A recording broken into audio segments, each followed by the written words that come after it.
Well, good morning, mates. It is Friday, December 9th. Woke up thinking about all my homies across the globe from Finland to British Columbia, New Zealand, all over. That despite our cultural differences, though all being somewhat in the modernized West, we have a general relation to each other and can empathize because we're all humans. And many others might wonder why I am adamant about carrying a firearm because, I don't know, they have problems themselves. I live in America, and if you didn't know, in America, we are a culture of ignorant and delusional masses. I can't express in this video alone how the frustration I feel when I show people clear as evidence data and facts acquired from instrumentation manufactured by people way smarter than both them and I get these dumb, ignorant looks on their faces and disbelief. That isn't what I grew up with. I grew up under the knowledge that if there was data and it showed something like the sky is blue, for instance, then I would believe the data. How many fingers am I holding up? 5 or 6? That's the world we live in. But it's okay. I've done my part of hammering home the message about abrupt and irreversible climate change. I've made over 450 videos on the subject. I think my case is pretty well pointed out. In fact, it's not my case. I'm just taking the data. I'm just the messenger and presenting it to you. And again, I don't know if it's some sort of validation, but having a whole slew of 30-something-year-old men with intelligence quotients way up there in the upper 98th percentile is priceless. I've said it before and I'll say it again. Having the wise counsel that I do on this channel is priceless. Being able to put any inquiry or question out there and have at least a dozen men and women who are extremely intelligent and well-informed give me concise and well-thought-out feedback. There's no amount of money you can put on that. Every man or woman wishes they had the same. I don't need to create a TikTok and brag about how much debt I'm in or, what the latest fall fashion is or any number of things. Just living life, just having this counsel. You can imagine it's worth it. And so I owe it to you guys. You are interested in knowing the truth and absorbing new information. So that's what I'm doing today. And just go through some news articles. It's Friday morning news roundup. Let's start with the manual. The 8 best survival food kits to stock up on in 2022. I'm going to just rapid fire through these news articles here, guys. This particular website gives you food buckets to invest into, keep you stocked for a couple weeks. Because we ain't going to have this petroleum-based fossil fuels civilization forever. Everything we rely on, okay, is fossil fuels. So when that goes, what you going to eat? Dirt and bugs? We need a whole lot of materials anyways to convert over to clean energy and circular economy. This from Visual Capitalist, Disruptive Materials, visualizing America's import dependency.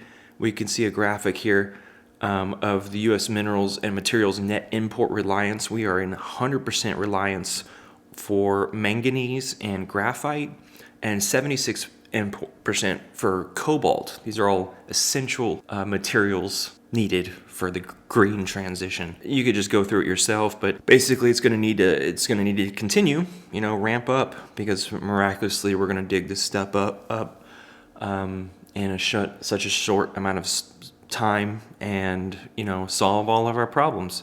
Right. Aluminum is a really good material. A metallurgist explains the surprising properties of aluminum. It doesn't necessarily rust as easy as iron, but what it does is create a it does rust, but it covers aluminum is exposed to oxygen, oxidizes on the outside, quickly reacting to oxygen, creating a thin layer of aluminum oxide on its outer surface, which stops more oxygen from reaching the metal, so protecting it. I think many of you knew this.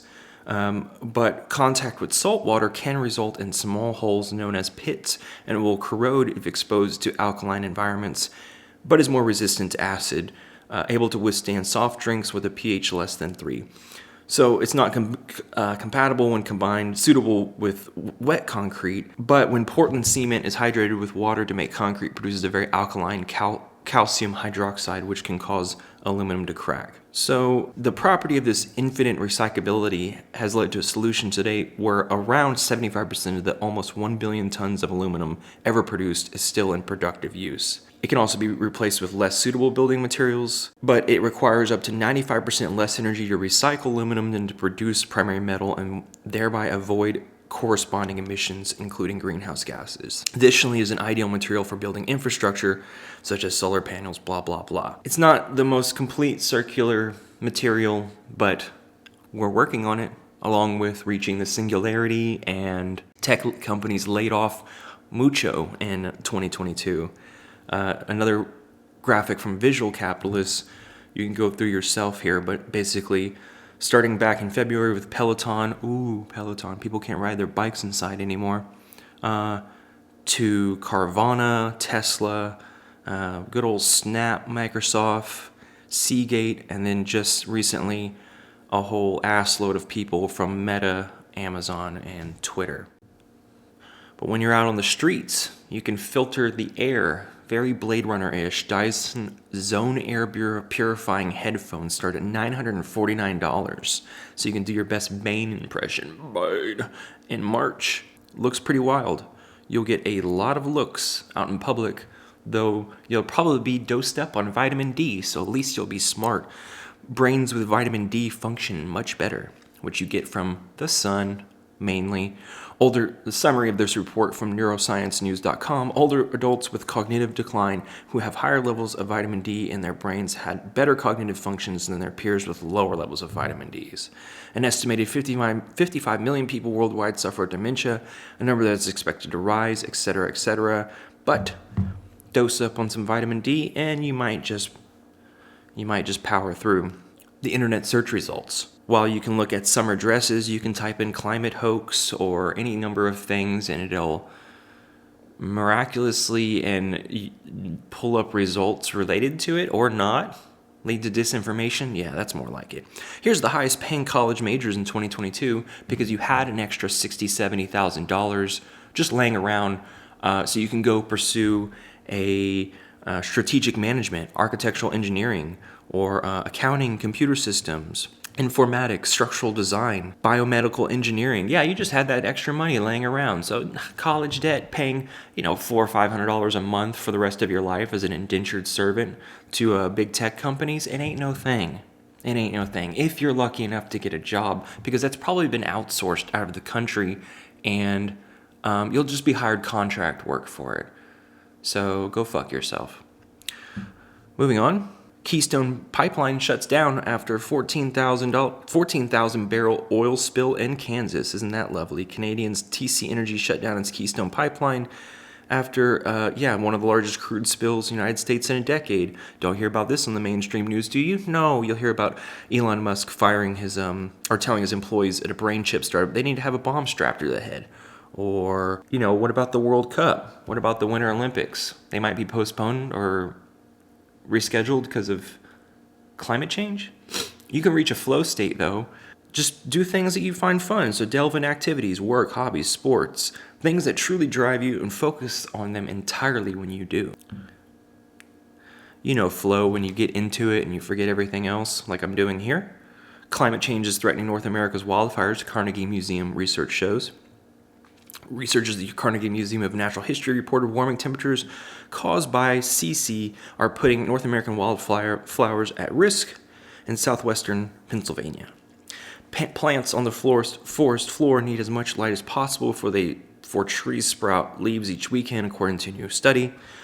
But once they do, it's harder for understory species like wildfires to access sunlight. But climate-related warming means the seasons change earlier, leading trees to put out their leaves sooner and leaving wildfires with a shorter window of time in the sunlight. If they experience reduced access to light as they reproduce, then they're not going to have the amount of energy from photosynthesis that they need in order to survive and reproduce. They surveyed 5,000 individual specimens representing 40 species. In doing so, they found forest life in North America is more risk due to the shift in access to light than Europe and Northeast Asia. That's because canopy trees in North America were significantly more sensitive to spring temperatures and experience longer springs. At the same time, wildfires on the continent aren't as sensitive to these changes, so while trees' leaf out date is shifting earlier, it's happening faster than wildflowers in North America are able to grow. On the other hand, trees in Europe have a similar temperature sensitivity of wildflowers, since one isn't changing or faster than the other. Wildflowers are projected to maintain their